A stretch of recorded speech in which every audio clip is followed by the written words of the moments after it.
दत्तात्रेय ने कहा, विकास और इसके कारण हो रहे शरण के बीच संतुलन जरूरी। राष्ट्रीय स्वयंसेवक संघ के सरकार्यवाह दत्तात्रेय होसबाले ने पटना के BIA सभागार में डॉक्टर संजीव कुमार द्वारा लिखित पुस्तक का विमोचन किया। पुस्तक का शीर्षक location conflict in Patna, a study in urban political geography है। यह पुस्तक पटना के विकास और उसके कारण हुए विवादों के अध्ययन पर केंद्रित है।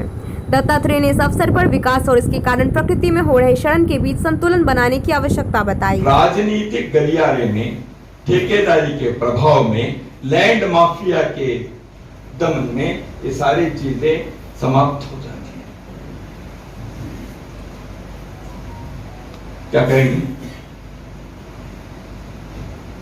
हमें रियल एस्टेट के, लैंड माफिया के, ठेकेदारी के इन सारे विषयों में हम यदि आग्रहपूर्वक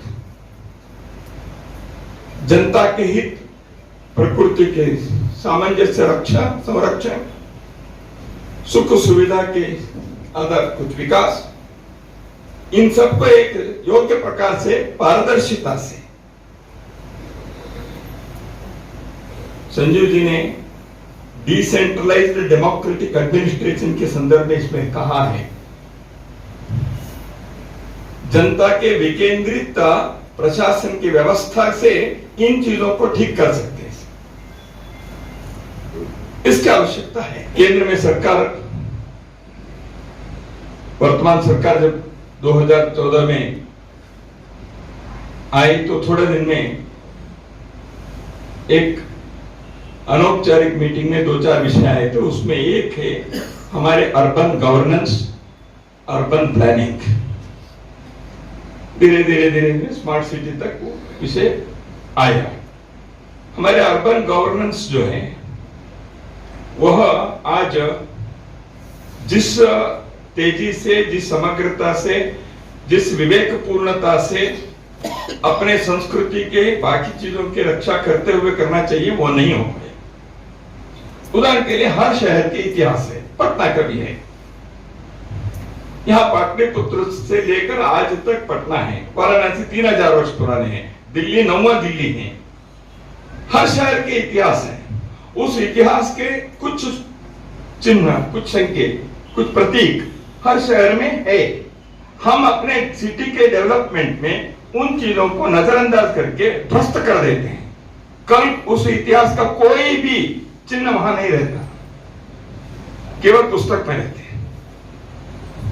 क्या हम आइडेंटिफाई कर सकते हैं पटना के इन 10-20 ऐतिहासिक बातों को? हम किसी भी हालत में एक हेरिटेज के नाते इसको हाथ नहीं लगाएंगे।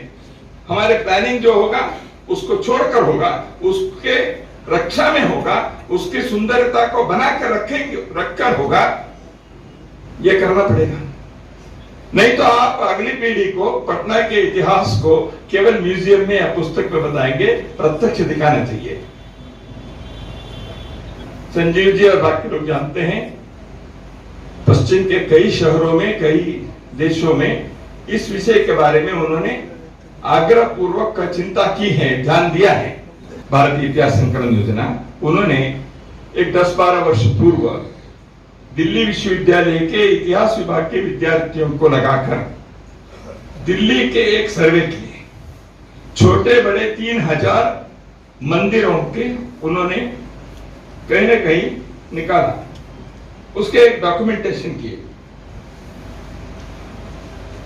कई मंदिर आज दिखते नहीं है, वहां ये हो गया है। अभी वाराणसी में सब तोड़ने के बाद गलियों के बीच में मंदिर निकले ना, ऐसे होंगे दिल्ली में भी।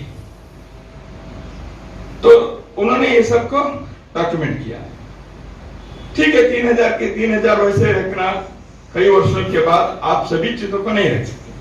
कुछ बातें ऐतिहासिक है, उसको हम कैसे बना कर रखेंगे। इसलिए हिस्ट्री एंड कल्चर, किसी भी समाज के, किसी भी राष्ट्र के इतिहास और संस्कृति के इन बातों को, प्रकृति के फ्लोरा एंड फाना से संबंधित बातों को, इसको हमें बरकरार रख के हमारे अर्बन प्लानिंग कैसे हो सकता है, उसमें academic intervention and academic guidance कैसे हो सकता है, not the commercial interference and commercial interest.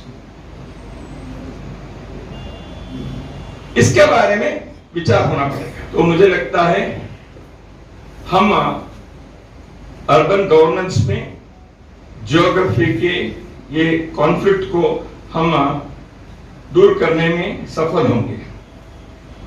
पानी के बारे में बताया, वाटर लॉगिंग वगैरह, शुद्ध पानी।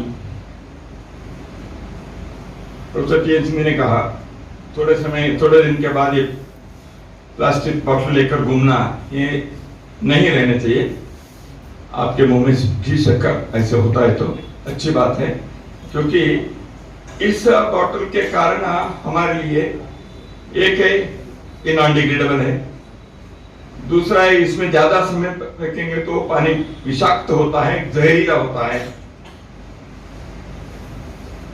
और अनावश्यक ऐसी चीजों को बनाने के फैक्ट्री बनाए हैं और अनावश्यक पैसे देकर इसको करना पड़ता है।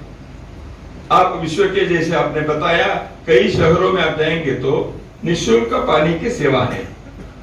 आप वहां जाइए पब्लिक बेसिस में, जैसे अभी एयरपोर्ट में दबाएंगे तो पानी आप पी सकते हैं ना, ऐसे पार्क में है, यूनिवर्सिटीज में है, हर जगह पे है, शुद्ध पानी है। यह होना चाहिए।